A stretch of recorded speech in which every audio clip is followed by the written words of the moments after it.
Hi guys, तर आज आहे डे 1 ऑफ अ बिझनेस. तो हे बघा, मी सकाळ सकाळी आली आहे सिद्धिविनायकच्या मंदिरला. आता आपण आशीर्वाद वगैरे घेऊ आणि मग घरी भेटू. So first order.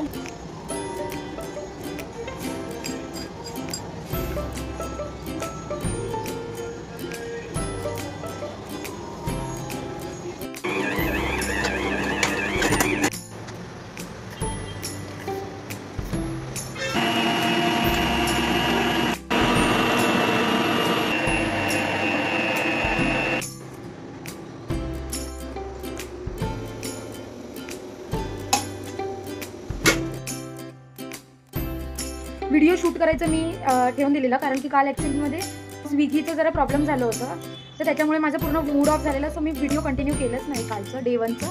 पण काल डे 1ला मला एक ऑर्डर आलेली.